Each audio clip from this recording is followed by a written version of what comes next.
Selector Bobby and Toby, and Ecstasy Sounds featuring DJ Woodis. Is he still called Woodis? He was called himself the other day Mr. CCM, but DJ Woodis. And that is going to be the National Heroes Concert. We are inviting you to wear your national colors and come to represent your national heroes and to give honor and respect where it is due, but also to come out and have an enjoyable time with your families as we try to bring the island together. There are many things that we find divisive, and there are many things about our culture and our community which divide us. This is an opportunity for us to bring our people together. And so we invite everyone from Nevis and St. Kitts to come out to this concert at the Malcolm Gishard Recreational Park. It will be on Friday 16th. Admission is free. Just bring your best behavior, and we are asking you to dress in national colors. We celebrate our national heroes, and again, our headline acts are Morgan Heritage, Freddie McGregor, Chena McGregor, Jamil. Our local acts are Infamous, Grandmasters Band, and Greenhouse Band, and we will be entertained also by Selector Bobby and Toby and Ecstasy Sounds featuring Woodis. Woodis will be hosting this event, and so that's my first major announcement for the morning, that the Heroes Concert is well and truly back. Let me look at some updates from Public Works. The Butlers Road project continues. I'm pleased to say that we're making great progress there, and a lot of the paving is already being done there. We will hope the people of Butlers who have been patient with us that we'll be out of Butlers soon. The Bath Road project is also continuing apace, and during the course of this week, I'm advised that some drainage works will be done in the area of the Bath village known as the Mud. And that's an area, as we know, that we have had difficulties in the past with water accumulating. So we'll solve that problem. Work on the reconstruction of the Methodist stone wall continues, and additional works are being done in the area of the Maud Cross Preparatory School to ensure greater safety for students, staff, and of course for parents who are dropping off their children to school. Incidentally, let me just speak for a moment on the road projects that the government is doing. This government has taken the view that our people are competent and capable to undertake road projects on behalf of our people. As I like to say, we're building Nevis by us and for us. This is a departure from the practice that we saw in the past, where all major civil works were contracted out to foreign companies. We have invested in our own people, and we are confident that they have the ability, and we just ask you to look at the quality of roads, whether it's in Brownhill or Braziers or Shaw's Road or Hanley's Road, and you get a sense of what we are able to do and what our local engineers and public works. To support public works, we have invested in considerable pieces of equipment, such as a new paver and other equipment that will allow public works to better execute projects. And so our policy is to use the public works. We turn to other private companies when public works doesn't have the capacity because they're stretched. And so currently, public works is engaged with Butlers and they are engaged with Bath as two major projects.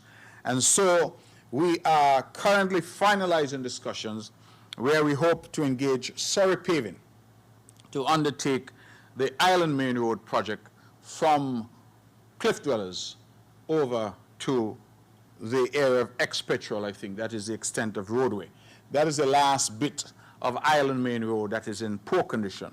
And so we would want the people in that area to understand that we'll be shortly starting that project, and we're asking, of course, motorists for their patience as we try to improve the infrastructure on the island of Nevis. The reason we're using Surrey is, as I said, because our Public Works Department is currently engaged with two major projects, and it would be impossible for them to undertake that Island Main Road project as well.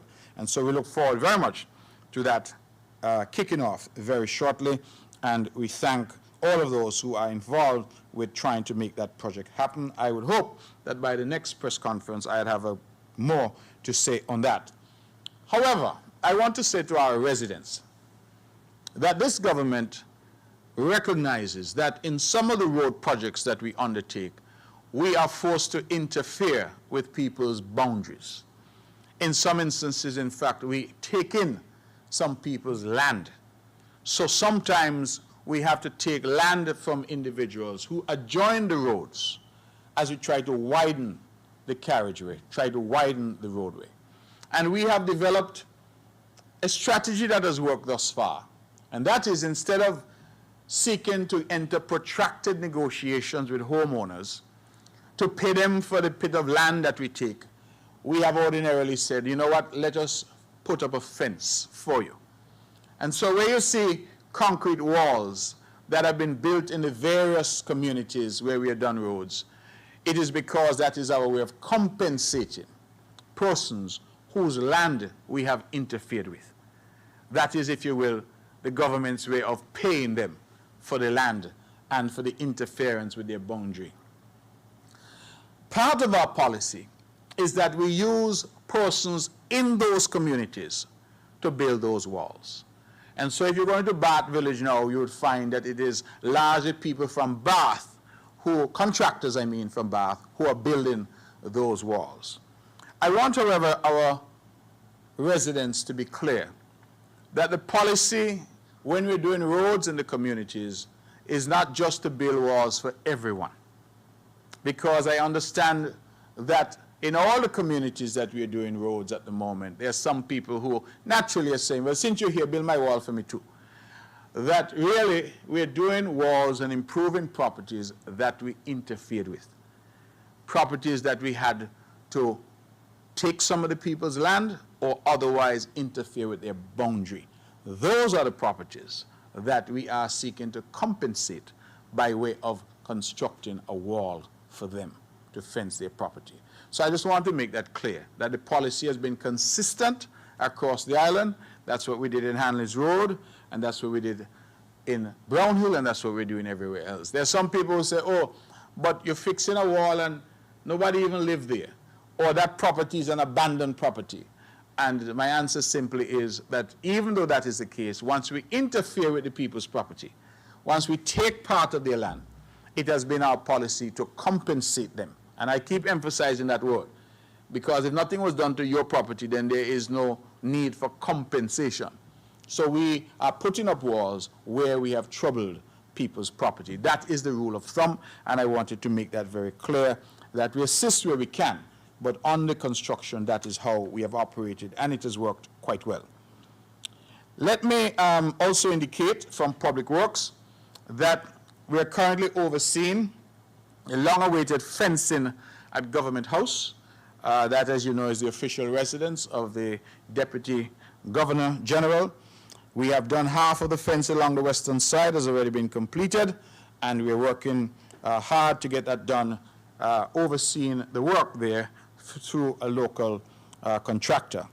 We are also proud to announce that the department is overseeing the housing shed for the fire tender at the Newcastle Airport, the Vance Armour International Airport, forgive me. Construction has commenced on that already. And we know that there was some concern about the fire tender at that facility. There's a fire tender we advised on St. Kitts that is to be sent over, and that fire tender will be housed there. Let me make my announcement number 2 now, another major announcement. We would have come some time ago and would have promised to our non-established workers that we would have some relief for them on effective the 1st of September. Well, as you know, we are on the eve of the 1st of September. We are almost to the 1st of September. And so I'm very pleased to all of our non-established workers to announce that we are on track and will be rolling out that non-established retirement package for the 1st of September as we committed to. It is what I call a commitment made and a commitment that we will keep. I want to thank Permanent Secretary, who is here, P.S. Wakely Daniel. He led the team that would have engaged with our non-established workers and would have put this together.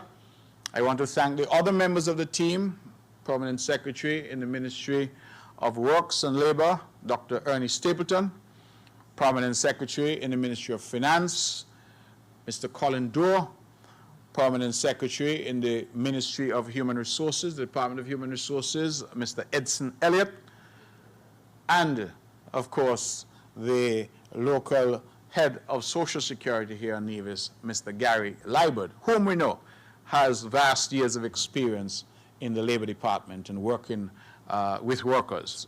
I'm not sure if that's good English, but working with workers. So I want to thank them.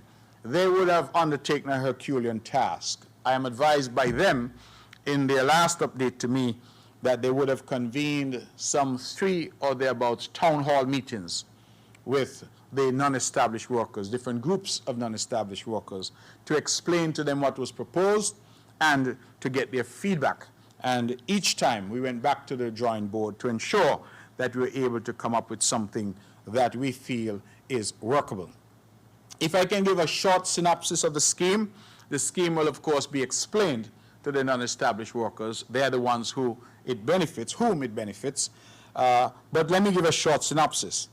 The policy will apply to workers who retire at the age of 62, provided that the employee would have served 10 continuous years in the public service.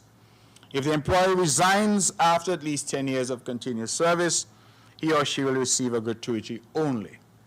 If the employee resigns after 15 years of continuous service, he or she will receive a gratuity upon resignation and will receive a pension when he or she reaches age 62.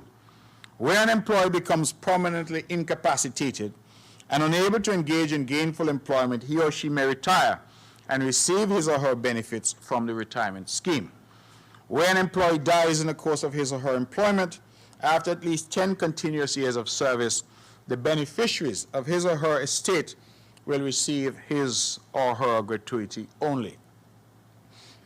And non-established workers who are already in the public service and cannot achieve 10 continuous years of service before reaching the age of 62 will be given a compassion gratuity. That's the language that I'm told we're using. Non-established workers will continue to receive their holiday pay, but the honorarium, which would normally be paid in December of each year, will be discontinued effective the 1st of January 2023. The maximum number of years for retirement calculation will be 400 months, or 33 1/3 years. So that is my second major announcement. Good news for the NE workers that relief has finally come and a comprehensive policy has been put in place for them, and that will be explained more closely to them so that they are aware of what benefits they will now receive. I believe that that is a huge step forward for the island of Nevis, and I am proud as Premier of Nevis that my government has been able to deliver on this particular commitment to our NE workers. Of course, we await to see what will happen on our sister island of St. Kitts, and at some point, we look forward to perhaps aligning ourselves with what is proposed there. But we could not continue to wait, and as we indicated at the time, you recall, of the salary increases, we indicated that we would be doing something on September 1st for the NE workers, and we have worked over the past 3 months under the leadership of P.S. Daniel to make this happen. And again, I want to thank that team that worked really well to bring this to fruition. Some more updates. The Ministry of Tourism and the Nevis Tourism Authority, we want to announce that the Caribbean Premier League, which is being held in St. Kitts from August 31st, the Nevis Tourism Authority is once again this year proud sponsor of the St. Kitts and Nevis Patriots. Through the sponsorship of the St. Kitts and Nevis Patriots team, the Nevis Naturally branding will be seen by millions of viewers around the world. Video clips and images of the destination will also be shown at intervals during the live digital stream and TV airings. Over the period of Culturama 2022, the Nevis Tourism Authority hosted 2 of its Nevis tourism ambassadors, namely Ava Stritt and Nikiva Stapleton. While on Nevis, Ava Stritt focused on wellness and had the opportunity to share Nevis's wellness offers to her thousands of followers. On the other hand, Nikiva fully participated in our annual Culturama events and had the opportunity to host a modeling training session with some of our senior pageant contestants. She produced a number of social media reels, which she posted to her Instagram account. And I know Nikiva well, And I believe that I ought to mention that she and I were in the Juve together, coming down the road in the long jump from Gingerland. It was good exercise. She was dancing, I was walking, but it was good exercise. Let me also mention that Miss Kalia Huggins Simmons, the winner of the Bank of Nevis Tourism Youth Congress, which was held during Exposition Nevis in May, is currently preparing to travel to the Cayman Islands, where she will represent Nevis in the 2022 Regional Tourism Youth Congress hosted by the Caribbean Tourism Organization, CTO. We, of course, wish our junior minister, Kalia, all the best as she represents the island of Nevis. Let me switch quickly to the Department of Agriculture. The Department of Agriculture is making an urgent appeal, and that is to our animal farmers to take control of their animals. There's been a high incidence of damages to crop farmers over the past months, and also road accidents involving animals. We need, ladies and gentlemen, to find a happy medium. We want to encourage food security. It means that we want to encourage more animal farming. But we want our animal farmers to understand that they have a responsibility. They cannot simply open their pens in the morning and set their animals loose onto the roads. Even in Charlestown, you see goat and sheep. That is not the way to go. And it is unhelpful, and it creates unnecessary friction in the community. I am asking our animal farmers to control their animals. If it's a question of land and land availability, come in and have a conversation with us. Let us see what we can do. But this practice of simply opening your pens in the morning and leaving your animals to roam the streets, the highways and byways of Nevis is unhelpful. It's causing damage to other people's property, causing damage to people's crops and ornamental plants, and it's causing accidents on our roads. I'm sure all of you see carcasses of animals from time to time on our roads because some car collided with a goat or sheep, as the case may be. So we are appealing, please, to our animal farmers to take control of their animals. I believe that I will leave the appeal there for now before we consider other measures, but to say that we cannot continue this way. We must look out for each other. And whilst you're an animal farmer and we encourage what you do, we support what you do, you also have to be responsible with what you do. We will be this week, through the Department of Agriculture, holding a meeting for all poultry farmers and potential poultry farmers in Nevis.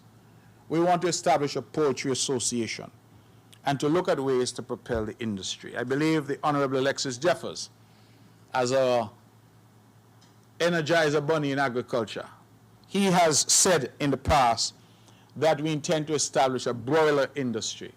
And all that means is that we intend to start to produce chicken for consumption, local chicken. And so this is a first step, to bring persons who are interested together. You remember I said that agriculture is for us a significant part of our economic diversification thrust. It's a significant part of feeding ourselves. Well, the poultry industry is one such innovation that we intend to introduce. And so all who are interested, please get in touch with the Agricultural Department for more information. They want to put a poultry association together. The Department of Marine Resources wishes to advise all fishers to pay special attention to the weather bulletins. We know we're into the hurricane season, and we're urging not just fishers, but all of us to pay attention to the weather bulletins and to prepare ourselves. It is better to be prepared and not need it than to be caught unprepared. So let us pay attention. I know there's some people, particularly young people, tell me they don't listen to radio. They don't pay attention. I'm asking you, please, to pay attention. As we like to say, the life you save might be your own. So let us pay attention. Let us ensure that we pay attention to the bulletins as they come forward. Now, within the next month, piglets will be available for sale at the Madden Stock Farm.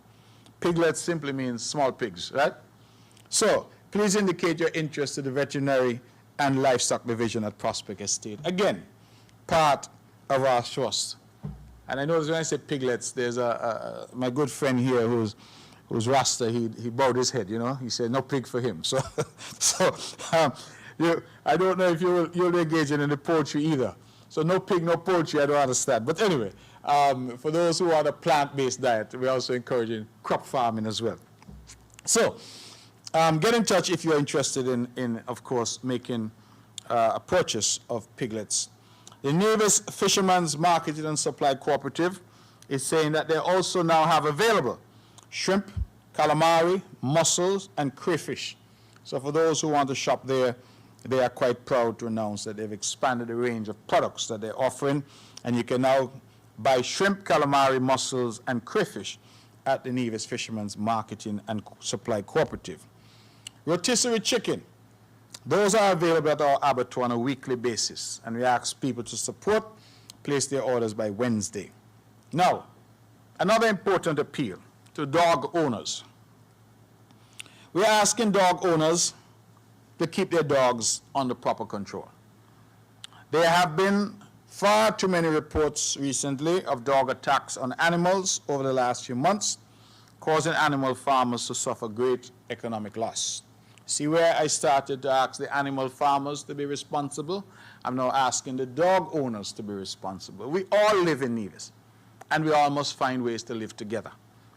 Same way I'm asking you not to just let your animals out your pen to roam around the neighborhoods. I'm asking those who own dogs not to allow their dogs to escape their property in order to go all around and to create havoc. Dogs are not only attacking animals. We have had, of course, some instances of dogs attacking people as well. And so I appeal, please, to our dog owners to do the right thing in that regard. Now, I did say I had 4 announcements, so let me find announcement number 3. Announcement number 3. Members of the press, ladies and gentlemen who are listening, we have had over the past year or so quite a debate in our country about the fuel surcharge. The fuel surcharge is to allow NEVLEC to recover the cost of fuel in order to pay for fuel used in the production of electricity. And the price paid by NEVLEC for fuel is the main driver of the fuel surcharge. Now let me take you down memory lane for a moment. The fuel surcharge, that is adding to the customer's bills an additional amount which covers not only their consumption but the cost of fuel, was introduced somewhere around 2005. It was a CCM-led government at the time. But at that time, it was placed only on the commercial users. So only the business houses paid the fuel surcharge. A new government, the NRP-led administration, took over in 2006, and they expanded the fuel surcharge to everyone. That is, commercial houses and domestic users as well. There was a debate, I remember, around that time, because there was a view that if the fuel surcharge was passed to the commercial houses, the Rams and the Superfoods, well, Superfoods is no longer there, the Rams and the Best Buys, the TDCs and the Hosfords, that the nature of business is such that they will in turn pass that cost on to their customers.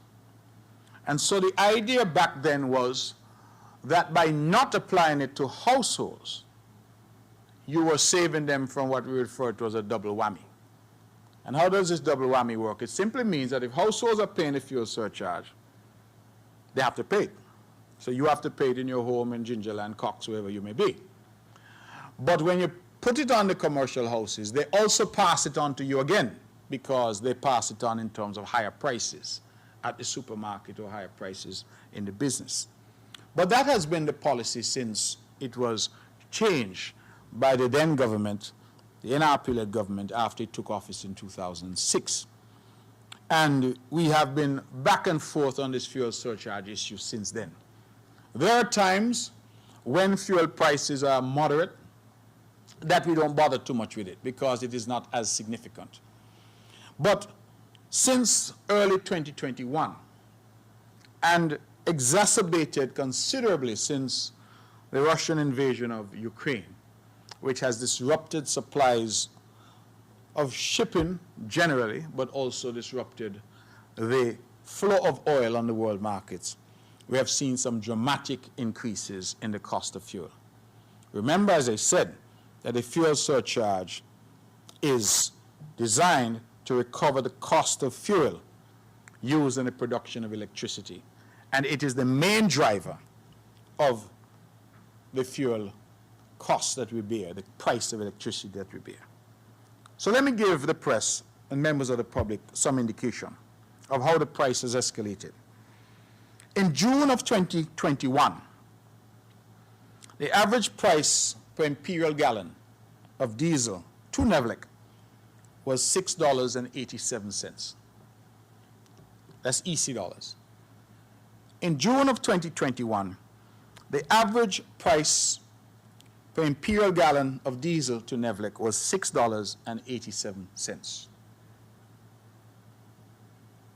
By July of 2022, that is a year and 1 month later, that same price of 1 imperial gallon of diesel is now $14.86. So in 1 year, the price to Nevlec of diesel has moved from $6.87 per gallon to $14.86 per gallon. That is well over 100% in terms of the increase of diesel. Now, we don't produce diesel. We have no control over the price of oil. We are buffeted back and forth depending on whether it goes up or down. It is one of those things that the economists refer to as an exogenous shock. So, what can we do here on the island of Nevis? It has been a matter of great thought and discussion in the cabinet. We came up in June, I think it was, with a plan which was to make a total of $1.75 million available to Nevlec from the NIA. And 1.25 of that was intended to be a direct subsidy. And the way that Nevlec decided to deal with it was to cap the fuel surcharge. That is, they would not go beyond the 65 cents. Now, the fuel surcharge, the actual fuel surcharge, has risen to as high as 80 cents during that period. But we have capped it at 65 cents. But we live in the community. I pay electricity just like you pay electricity. And we recognize that despite our efforts to cap the fuel surcharge, our people are still struggling. It is a genuine concern that all of us have in terms of the cost of fuel. As a direct result of increases in the price of fuel, the calculated fuel surcharge has been increasing. Nevlec itself has been making efforts to minimize the impact of the rise in fuel prices. Put differently, Nevlec itself has been absorbing some of that increase. And since June of 2021, Nevlec has subsidized customers to the tune of approximately $4 million. That is going back to June of 2021. So, well over a year now, Nevlec has subsidized to the tune of about $4 million. And how did Nevlec do that? Nevlec did that by using a 6-month average. So rather than saying you pay the fuel surcharge, whatever it calculates at today, Nevlec has been using an average. So clearly where the fuel surcharge has continued to increase, that average has provided a cushion, but it comes at a cost. And $4 million is what it has cost Nevlec thus far. When the NIA, the cabinet, introduced this additional $1.25 million to subsidize, that is $1.25 million per month, we were able to cap the fuel surcharge at 65 cents. But even then, it is still causing tremendous hardship to our people. We have been looking at it. We have been engaged in discussions with Nevlec, with our technical team, with our people in finance, to see what could be done. Now let me give you some numbers. The total cost associated with the fuel surcharge for the latest month that we have, which was July of 2022, was $3.821 million. If all factors remain the same, including fuel prices, the cost for the next 12 months will be approximately $45.85 million. That is what we would expect if all things remain the same as they are today. We would be spending $45.85 million. It means that Nevlec has to find that amount of money to keep the lights on, essentially. So, there are some good signs that for August, the fuel prices might be a bit lower than they were in July. But again, once this war continues to rage in Ukraine, we are not sure what is going to happen next.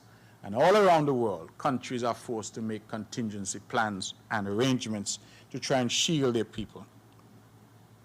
The total cost of removing the fuel surcharge for the next year would be approximately $30 million. So if we had to remove the fuel surcharge from all consumers for the next year, that is the cost that we would anticipate having to pay. Therefore, that is the money that the government will have to find over the next year if we are to remove the surcharge entirely. And the question, of course, always is how do you pay for it? As a politician, as a minister, as the premier, I can come and I can promise most and many things. The fundamental question always is how is it going to be paid for? And if people are talking, making promises without telling you how it's going to be paid for, and that is what you call pie in the sky. You have to always determine how will we fund what is being proposed. So, we are taking some steps and have continued to take some steps to minimize the impact.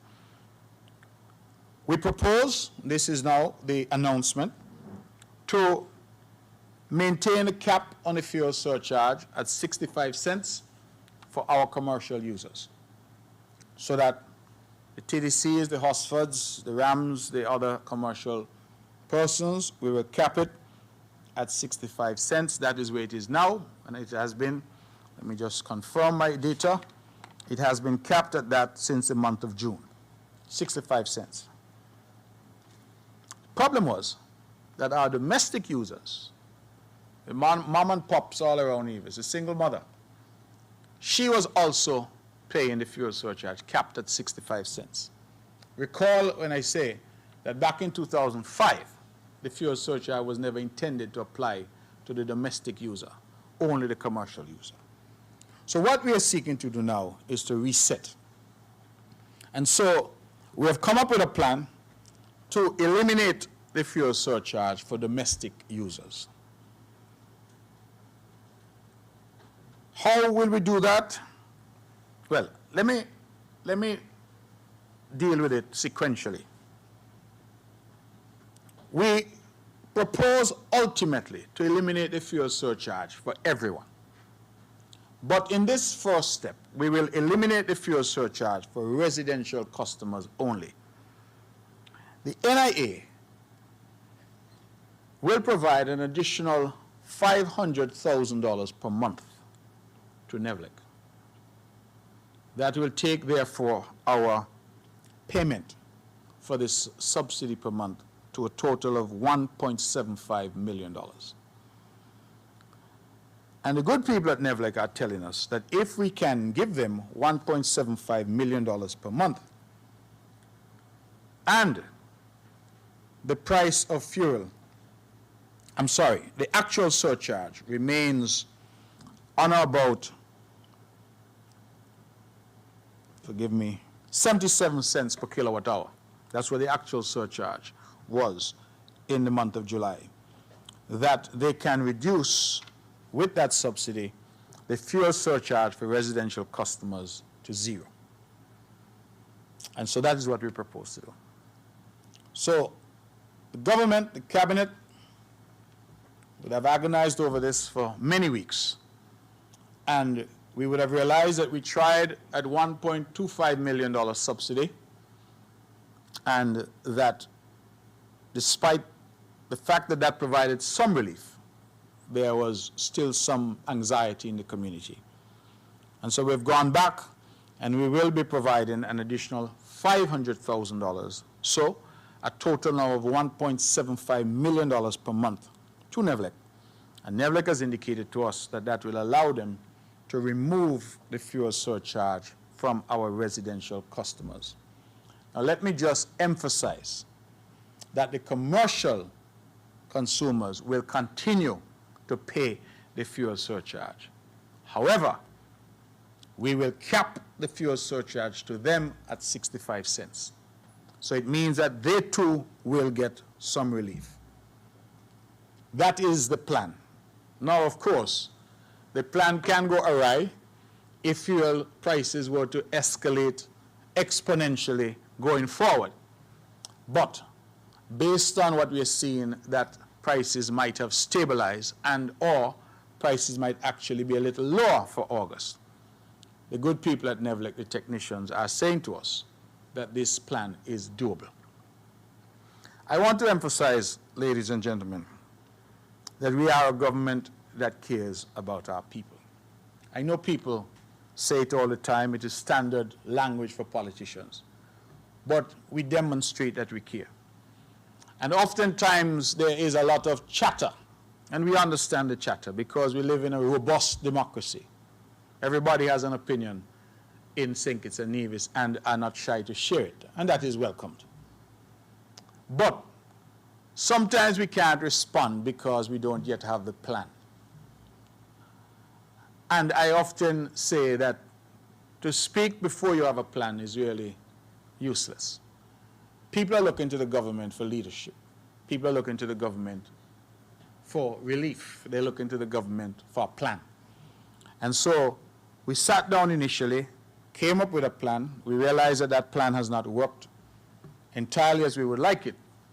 And why it didn't work entirely as we would like it is because we spread that subsidy across commercial and residential. So everybody got a break in terms of electricity. We are now saying that we are going to spread it for the residential. Let the single mother get the break, and let the commercial houses pay at a fixed rate of 65 cents. So they get a break too.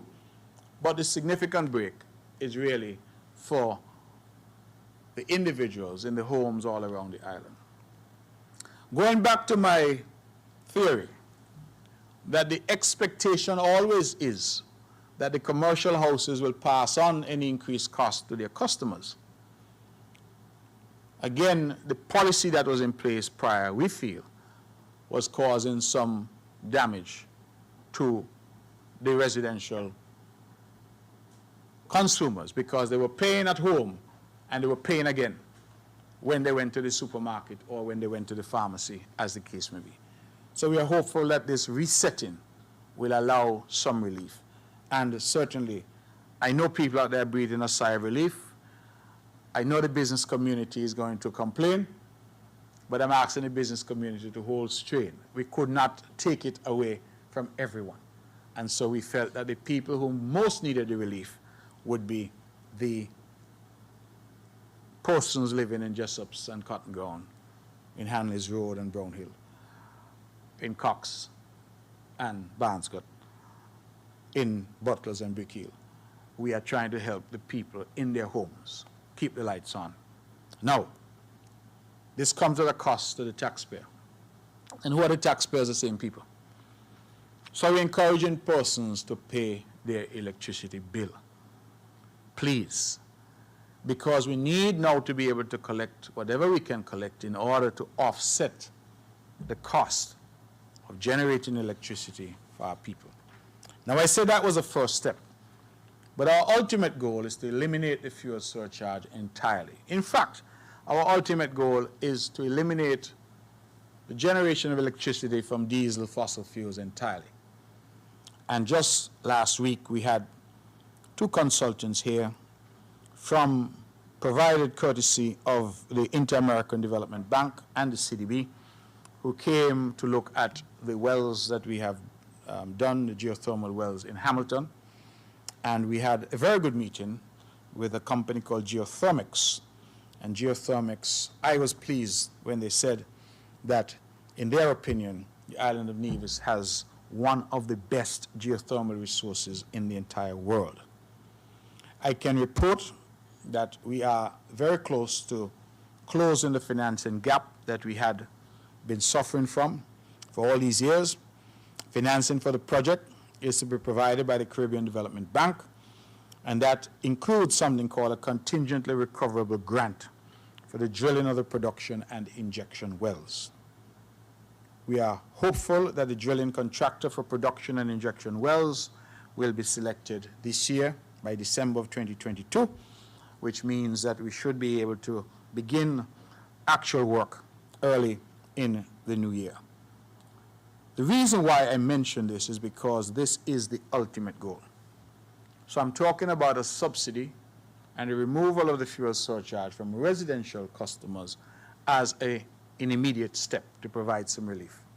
I'm talking now about moving us entirely to geothermal energy as the ultimate step to eliminate altogether our dependence on oil, diesel, and fossil fuels. Put differently, once we've been able to achieve this, we couldn't care what the price of oil is because we wouldn't be using it. We would be using geothermal energy to generate electricity on the island of Nevis, and ultimately using geothermal energy to power our sister island of St. Kitts as well. In fact, let me say that I have engaged with our new Prime Minister, Dr. Drew. We have met formally, but we've also engaged on quite a few occasions on the telephone. And I am impressed thus far with his commitment to renewable energy. I have also engaged with Dr. Senator Joel Clark, whom he has put in charge of the thrust for renewable energy, and we look forward very much to working with the new federal government in order to bring renewable energy to people's switches in their homes, to move it from just talk to actually manifesting itself in cleaner, greener, and, of course, low-cost energy. To give you an idea, while we are here talking about 65 cents and 80 cents and all of that, geothermal energy we expect should come in at around 11 US cents. So 11 US cents is about what, 28, 29 cents EC. So you compare that to 80 cents, which is just the surcharge. That is not yet the consumption. So when you add the consumption onto that, you're probably up to well over $1 if you were to go the way that we're going now. And of course, we are buffeted by these exogenous shocks. If some country decides to invade another country tomorrow, if there's an incident, if OPEC decides that they want to artificially inflate the price of oil by restricting supply, all of these things are things that we would be subject to. So this approach, we feel, is a twofold approach. An interim step to provide immediate relief to our householders, and then the ultimate step is to provide relief to everyone. So I apologize to our business houses. They will have to tarry with us for a bit longer as we try to fix this situation. Let me go back, please, because I forgot an important bit of information. When I made the second announcement, big announcement, which was to do with the non-established workers, I neglected to mention to you that we anticipate that that will cost the government somewhere in the region of $2 million per year. And I always say that when we set policy and make announcements, we should give you an idea of cost. And so we anticipate. The reason I say anticipate is that we recognize that we don't yet have a clear indication of how many people will be leaving the service at any particular time. But we will be budgeting somewhere in the region of $500,000 for pensions and $1.5 million for gratuity each year. So we expect about $2 million. We hope it will be less, but that would be the budgeted cost. And again, I think that responsible leaders always give you an idea of cost when they give you a proposal. It brings me then to my, let me see what else I have.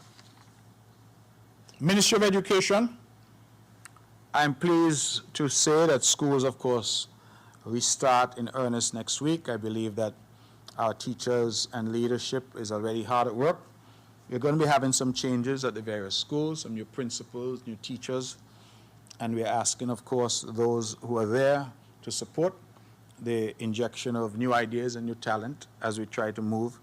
I'm very pleased with the selection because I see some younger people getting the opportunity, particularly some young women, to lead the various schools, and I'm hopeful that they will form the core of the future. Many of you may know that we had many of our head teachers at our schools who are now retiring. They were at that age.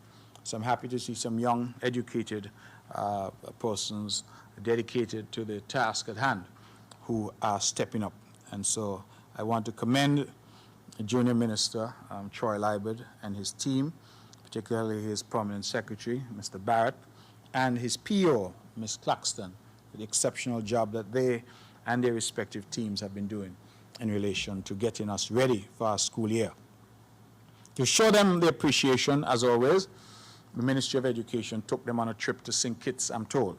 Principals, deputy principals of all the schools, all the childhood supervisors, they went on a field trip to St. Kitts. I'm told they went all over, Carabel, Batik, Romney Manor, Echo Park, all over. And then they had lunch, and they had a wonderful time. The idea really is just to say thank you. And I wanted to reaffirm our thanks to them for their commitment. My final announcement, I did say 4. So this is the final one. I'm very pleased to announce that in our continued thrust for greater water security and resilience, that we will be shortly piloting a proposed solar desalination plant on the island of Nevis. The expected yield is 3,400 gallons per hour. The overall investment that is being made there is somewhere in the region of $834,624. I believe that's US dollars. And the desal plant will be located on the ocean side in Butlers. Why desalination? It's because, of course, we have relied all of our time in Nevis on drilling wells, groundwater. And we recognize that we have to, just as we try to diversify our economy, we have to diversify in terms of our sources of water. With difficulties with rainfall, particularly this year, you know, we've had long periods of drought. We are realizing that our aquifers are being stressed. There's too much pressure on our aquifers. And so we are piloting this particular proposal. Now, I feel particularly proud of this because I was involved in the diplomatic side in a previous life when I was Minister of Foreign Affairs with the United Arab Emirates in negotiating 2 desal plants, one for St. Kitts and one for Nevis. And the good thing about these plants is that they're solar powered. So, of course, the big problem with desalination that most people complain about is the cost of electricity, because the plant has to be run by electricity, and so the cost of electricity carries up the cost of the water that's produced. These plants are solar powered. So it's an experiment in a way to determine whether or not we could be sustainable with solar powered desal plants, because if that is the case, you recognize it solves our water problems overnight. Because while we may have limited groundwater, we have endless seawater. It's surrounded by ocean. So if we can position these plants around the coast, different points, it means that it really solves a huge part of our water problem on the island. So I think that was worthy of mention, that through the financing from the United Arab Emirates, both islands, St. Kitts and Nevis, will be getting the benefit of desalination plants, and that our program and our project on Nevis is proceeding apace, and we're hopeful that we will have that soon. I'm told that a company called Mascara, I think it's called, is a company that has been engaged to execute this particular project. Ladies and gentlemen, I will leave that there. I, of course, stand ready to answer any questions that you may have. Good morning to all. Good morning. Good morning, Mr. Premier. Good morning to you. Shamika Bajin of One Radio. Okay, you just spoke about the elimination of fuel surcharge for residential customers. When will that come into effect? I don't think that you gave a date. Also, we just had a federal election and there's a change in government. Are you, as Premier of Nevis, are you already seeing an ease or a better relationship with the Labour Party in St. Kitts, and also referencing the CBI program? I know that you mentioned that you spoke to the new Prime Minister and you spoke with the commitment of renewable energy, but in terms of a relationship with the CBI program and moving forward, how is that relationship going? And members of the public are still a bit confused referencing masks. Due to the low count of COVID cases, should persons still be wearing masks? I know we have all heard of the new Prime Minister removing the travel restrictions pertaining to COVID, but please, can you shine some light on the wearing of masks? That's it for me for now. Thank you. All right, thank you very much, Ms. Budgeon. On the wearing of masks, it's clear now that it's a matter of personal choice. I would encourage persons who are vulnerable, who find themselves in a vulnerable group, those who are not vaccinated, those who suffer from underlying conditions, to continue to wear their masks. But there's no more any mask mandate. That is, there is no longer a requirement by law that we wear masks. So it is really up to the individual, in my view. And if you're going into a crowded space where you're there for a prolonged period of time, it might make sense for you to wear your mask. For example, if you're in church, where you're sitting in a pew for an extended period of time, it might make sense. Other events where you are in close proximity to persons, it might make sense. But there's no longer a requirement. Now, some businesses still require that you have a mask, but that is an issue of that business's policy, not a mandate from the government anymore, because those mandates have now been removed. So it really is up to the individual businesses and the individuals themselves. So you find sometimes you go to a church, you go to a funeral service, as the case may be, some people choose to put on a mask, others are there maskless, but that is really their choice. So that's a question of personal choice, in my view, at this stage. You asked, forgive me, I made a few notes. You asked about the relationship with St. Kitts. It is early days yet. Truth is that the new Prime Minister has been in office for less than a month. I have been very optimistic about the engagement thus far. We met, I believe it was on the 19th of August, for just about an hour. It was cordial. It was very useful. We discussed the issues. I have written to him already, outlining what the concerns of Nevis are as a priority for us. In fact, I would have written to him on the Tuesday, which was the first working day after the election. I think that would have been the 8th, I believe. The election was Friday the 5th, 9th. So I would have written to him on that day outlining those issues. We were able to discuss those. And on issues such as renewable energy, I've been impressed at the commitment that he has expressed to that, the fact that he has an expert in Dr. Joel Clark who's leading that effort. And so far, I have found the Prime Minister to be very accessible. And as I said, I have had a number of telephone conversations with him since he has been Prime Minister. The relationship, I think, is one that is based on mutual respect. I wish him well. When he does well, I think we all do well.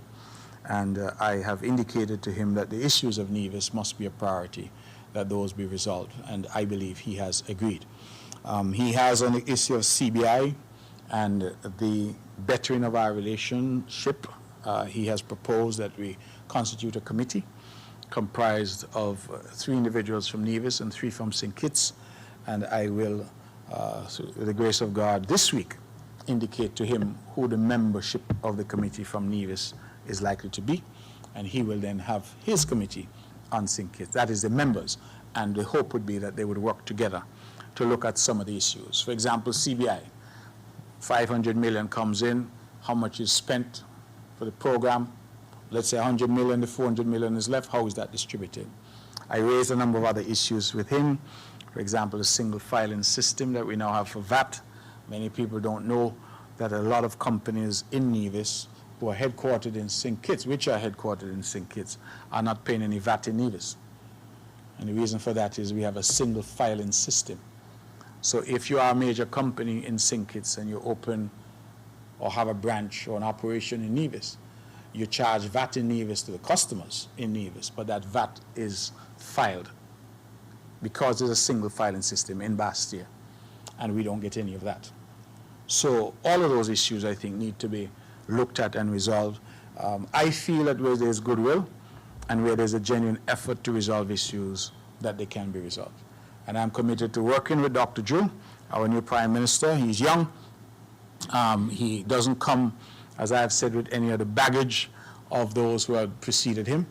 And I am hopeful that that would mean that he is able to have a fresh start and to reset the relationship between St. Kitts and Nevis and to reset the relationship between the peoples of these two islands. And so I look forward very much to working with him. And so my cautious position now is that it's early days yet, but the signs are very good that we can do business with the new Prime Minister. The fuel surcharge went in effect. Please forgive me. I was so excited about making these various announcements, but we should see the effect from the next cycle, next billing cycle. So that is the intention, that from the next billing cycle, our people will have some relief. And as I said, the intention is that the domestic users will no longer pay the fuel surcharge, and the commercial users will be capped at 65 cents.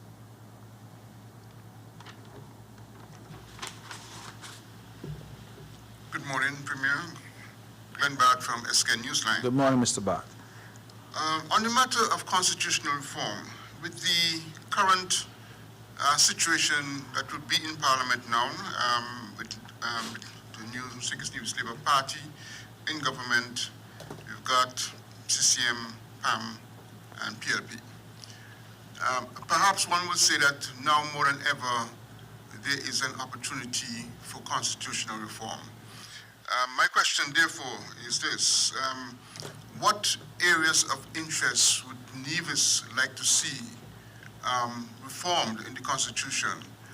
And secondly, what format of engagement do you want to occur in regards to the discussion on constitutional reform? My other questions, MSR Media. Now, this is what I will consider to be a very highly successful arrangement between the NIA and MSR Media. What I was unclear about over the past months, though, was is there a financial arrangement between the NIA and MSR Media, or is there some more format of benefits that takes place for the Nevis Island administration in this arrangement? My other question is, we are coming up now to the next local elections very shortly. What is the CCM party's vision, long-term vision for the development, economic development and growth of Nevis? What do you want to see happen on this island? Those are my questions for now. Thank you very much, Mr. Barth, for your questions, always provocative. The local elections will come when they will come. They're due by March of 2023. So we have a few months yet to talk about local elections. Our long-term vision is really to see a Nevis that is economically stable, which can provide growth and jobs for our people, where we protect our environment, and where we have growth that is sustainable. We have seen in other places where they have explosive growth followed by spectacular decline. And so we have been looking very carefully at the numbers, and we have seen, for example, I've reported from Social Security an incremental increase in jobs available, amount of wages, So we're moving in the right direction based on the last 2 quarters that we have seen from Social Security. What have we been doing is really, we have already been trying to lay the framework for that future that we are looking to. We were derailed by COVID, and for 2 years, the country went into paralysis like the rest of the world. And so I have said that I've been robbed of 2 years of my premiership. I know the opposition don't like me when I say so, but it's the truth, because we weren't really able to execute some of the plans that we would have had. We lost 2 years, but that is the nature of things. And of course, during COVID, our only priority was to keep our people safe. I think the record would suggest that we succeeded in relation to that particular initiative and that particular urgent priority. What do I say when I say we're laying the framework? We are preaching the language of diversification of our economy. We are not just preaching it, we are taking active steps to do so, agriculture being a significant part. Not agriculture in the sense of becoming a juggernaut in terms of export, because we are a small island with small land space. But what we are advocating is greater use of technology, and that is why you see shade houses and hydroponics popping up around the island, with the active involvement and investment by the government in many instances. We are seeing an investment by us in marketing facilities, the Lawrencetown Perry facility, for example, to store produce, to ensure that produce produced by our farmers have a longer shelf life, because we couldn't in conscience ask farmers to produce more for them just to have more spoilage. We are now actively looking for markets for export. And in fact, I had an interesting call on my way here from a former classmate of mine who indicated that they wanted melons in the Virgin Islands, and they were asking if we had the capacity to supply. So we're exploring those markets to say to our farmers that farming, agriculture, is a viable business. When I grew up, and perhaps when you grew up as well, we used to do what we call subsistence farming. People farmed largely to get something to eat and to sell a little at the market if necessary. But we can't survive without food. And what has happened over the years is that our people have been persuaded to import food. And we're seeing the downfall of that now, because we can't control the prices of that food that we're getting in Miami. When I spoke to the supermarket owners, I met with Best Buy, Rams, and Value Mart. And all of them said that despite our best efforts here as a government to take off the duties and take off the customs service charge and all that, that it would not make a difference, because every week that they ordered a container from Miami, the price went up. And in the case of something like eggs, they said it had jumped almost, well, not almost, more than 100%. So the only answer, Mr. Bard, is for us to grow more. We are 13,500 people or thereabouts. I think we can feed ourselves in relation to our staple crops. I saw an article 2 days ago where they have done some research, and they're looking at staple crops that will be the staples of the future, and the impact that climate change is going to have on some of the crops that are staple crops now. So what are those staples now? Wheat, rice, corn. Those are some of the staples. These wheat, rice, and corn feed the majority of people around the world. And I found the conclusions of that study interesting. That those crops, they said, were very vulnerable to climate change. But the crop that they found was most adaptable, the crop that they found was most resilient to climate change, was breadfruit. And that study concluded that breadfruit could provide an alternative in terms of food security in a changing environment, physical environment, in terms of hotter climates. And they pointed out that breadfruit could be grown in sub-Saharan Africa, it can be grown around the world. In fact, it can be grown in climates and in places which were more susceptible. And it made me think, because I said breadfruit, we have breadfruit here that nobody pays any attention to. When I was a boy, Rollins and places like that were full of breadfruit. But here are people doing studies now, looking 20, 30 years down the road, and are saying that breadfruit, that as we say colloquially here, banging dog, is something that could sustain us. And so I say that to say that agriculture, which all of us used to frown on, when we went into the COVID-19 pandemic, we as a government said it has to be part now, a critical part of what we do going forward in terms of diversification. That is why we have invested in the 35-acre fruit orchard at Indian Castle. Incidentally, Minister Alexis Jeffers, our Minister of Agriculture, has indicated that they're about to clear an additional 40 acres to plant more coconuts and more fruits there. We hope that that will become a major source of food for Nevis. We have incentivized our farmers to do more. We have built the Lawrencetown Parry facility, as I said, for greater storage. We are now actively seeking out markets in St. Kitts and outside for our produce. We have, and I continue to try to help our animal farmers to find them land so that they can produce meat. We continue to work with our fishers to encourage them to fish, but to do so sustainably and responsibly. And we are looking now to the future in terms of technology, but also in terms of the poultry industry that I would have mentioned, where we're taking active steps and would hope to launch that very soon. So that's an area we think will provide jobs, it will provide meaningful economic diversification, and it will provide, has the potential to provide the impetus forward in terms of growing the economy. Energy, as you would have heard, is a major part of the Nevis of the future. We have to harness this geothermal energy. We cannot continue to hear that it is one of the best resources in the world, and we're still importing diesel. We have to harness it, and we feel now that we have solved, after years of trying, the jigsaw of financing.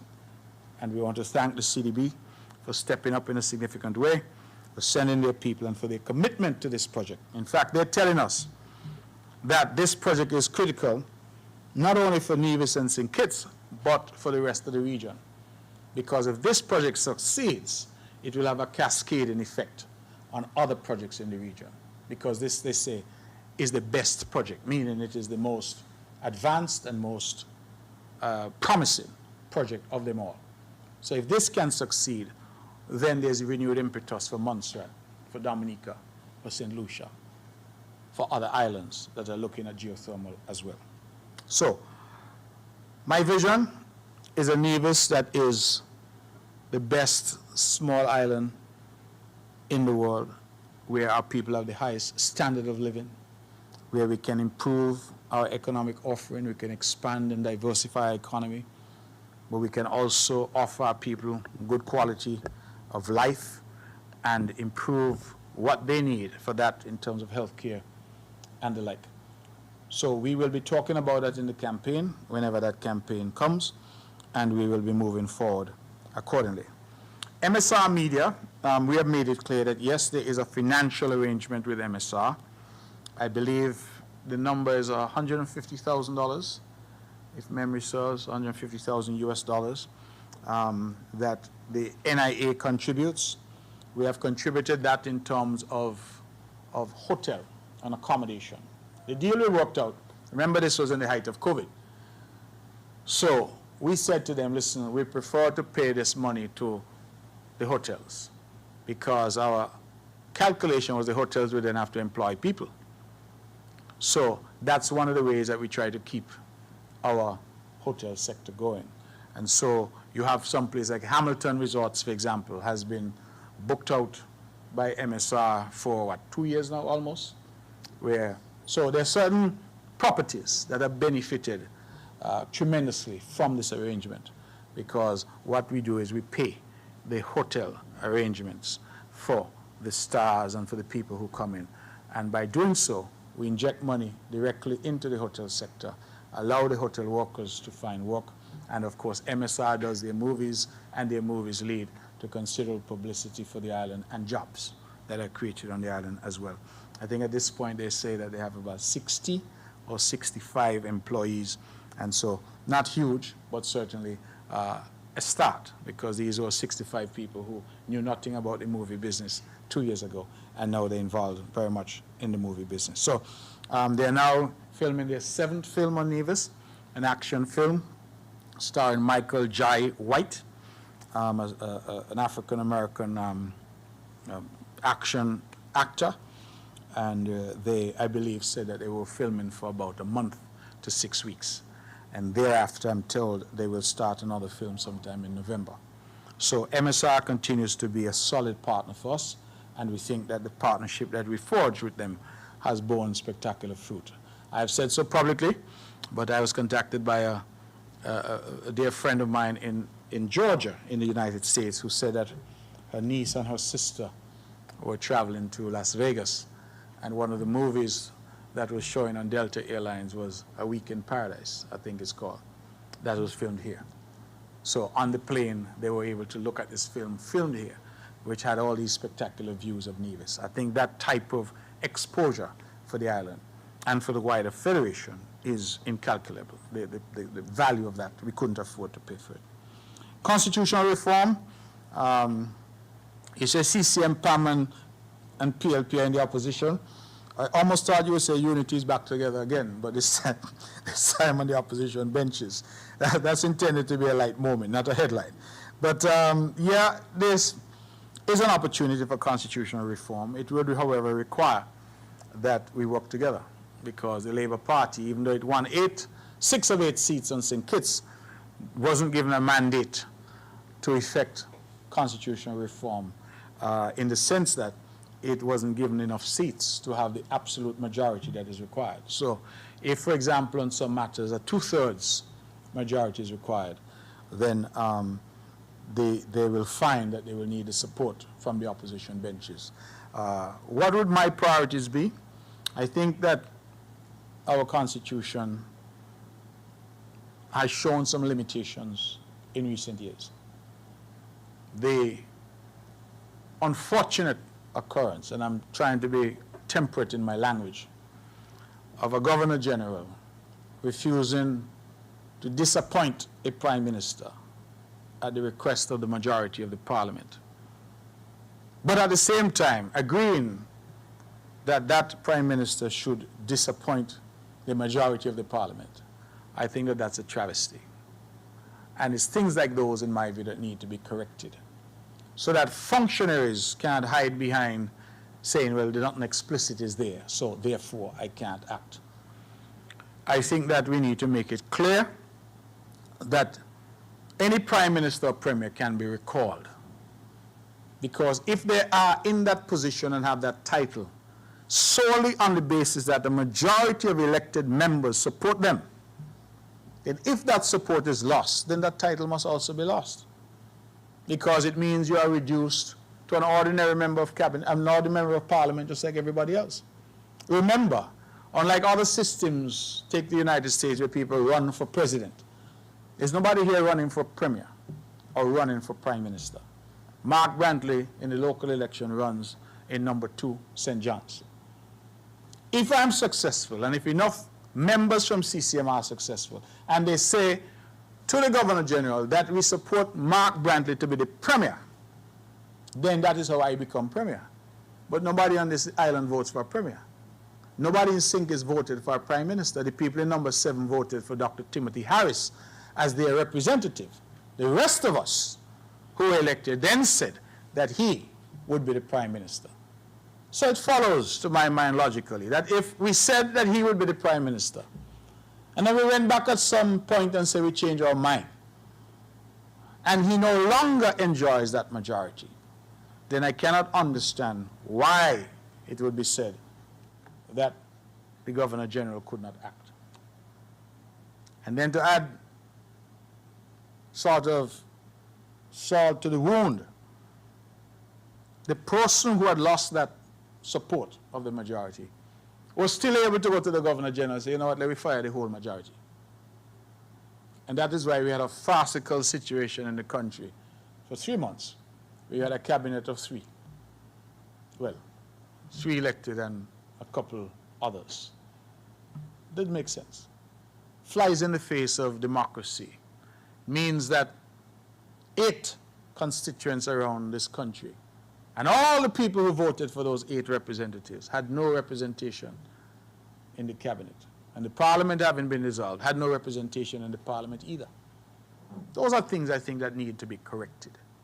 And since some pretend that they don't understand, we must correct them with definitive statements as to what applies. Look, for example, and I will end here, at the motion of no confidence.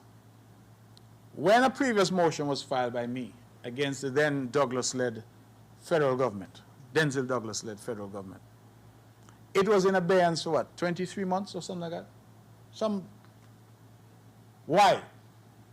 Because people who should know better said there was nothing written down as to a time frame in which. Mind, the practice is clear. A motion of confidence is the most important motion that can come because it can decide whether the government continues. But that was held in abeyance for all that time. And you had the speaker and others who should know better, who pretended they did not know better. So we now had to go and pass a law to say that the motion must be heard within 21 days. And that is why when this motion was filed, the speaker had to bring the motion because the law prescribed a period of time within which it must be brought. And so some may argue that in developed democracies, you look at what has been happening in the UK, for example, Boris Johnson, the Prime Minister, lost the support of the majority. No. Is England being forced to go through a new election? No. What they're going to do in England is they're going to meet and they're going to determine a new leader, and that new leader will become the new Prime Minister. That's what's going to happen. But here you had a situation where a man who lost the support of the majority was able to fire the majority, dissolve the parliament, and then say, you know what, I'm going to call an election in the Heart of Culturama when I'm ready. Made some monumental decisions during that 3-month kangaroo cabinet, as I call it. People got pardoned who had committed heinous crimes. Prison. What the number was? $2.5 billion prison was started. Barstow High School was started. And all these big decisions were acted upon in circumstances where 8 of the constituencies in our country were locked out and standing outside. These things can't be allowed to happen again. And I think that we must learn from these difficult periods and correct them. And one of the things that I am going to be pushing for is that there must be a mechanism where the majority no longer supports a particular individual as Prime Minister. That individual cannot then hold the country hostage. Because that's really what happened here, Mr. Bad. You had one man say, if I can't have it, I'm going to mash it up. That really is what it came down to. I'm going to dissolve, I'm going to fire, I'm going to, like a raging bull, because I can't have it. The country cannot be the fiefdom of any one individual. We don't have pharaohs here and kings. We have representatives of people. And there's no difference between Mark Brantley and Timothy Harris or Denzel Douglas in the sense of all of us were elected by people in a constituency to go into parliament to represent them. And if any of us is elevated because of the support of others who are equally elected, then I think we ought to respect that process. And when those people remove their support from us, it means that the platform on which we stand and the basis on which we have title of Premier and Prime Minister, leader of the opposition, whatever they may be, that platform disappears. And so I think that now needs to be made pellucid, since, as I say, some pretend they don't understand how these things are supposed to work. Are there any other questions for me?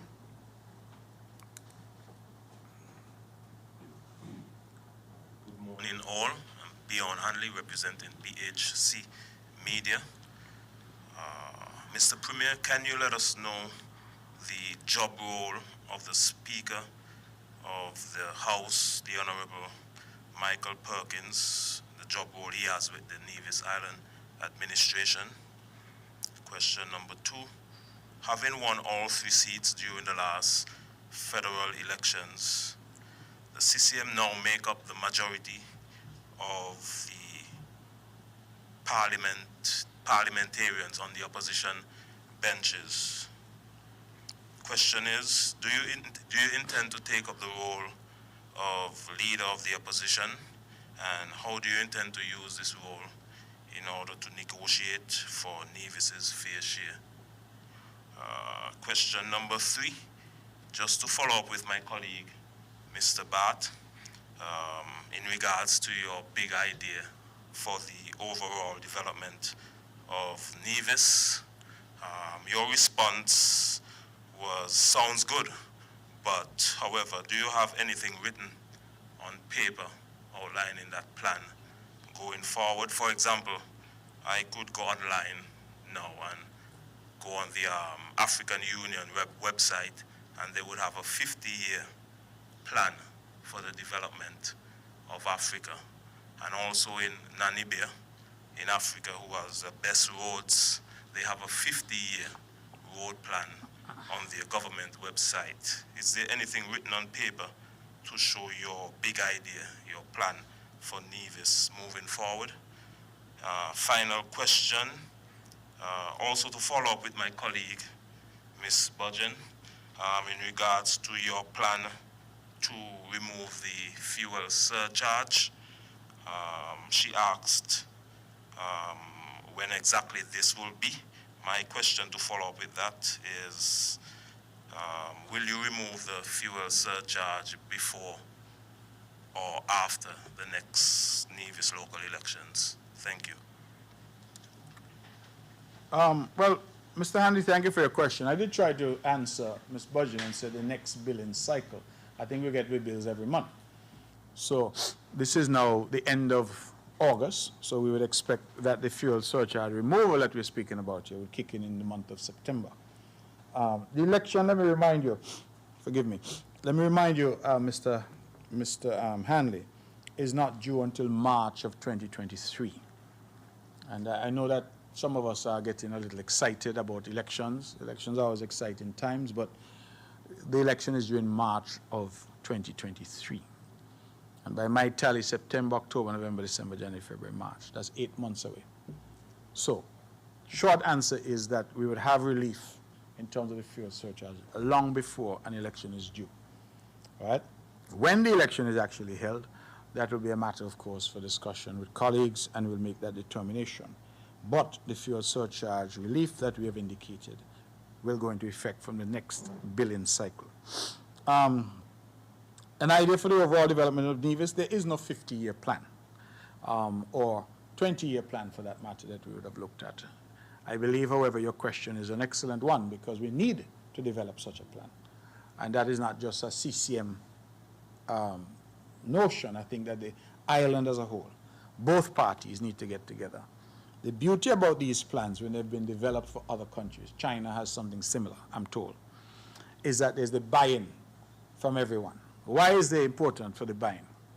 Let us use the just concluded federal election. Dr. Harris and Team Unity said that they were going to build a new Bastia High School at a particular location. There was no buy-in from the Labour Party. So now the people have said we want a Labour government. You see the first thing they said? We're abandoning that and we're going back to the old location for the high school. So if we had developed a 50-year plan without the buy-in of everyone, and part of that 50-year plan was a new Bastia High School in this new location, you realize what that would have led to.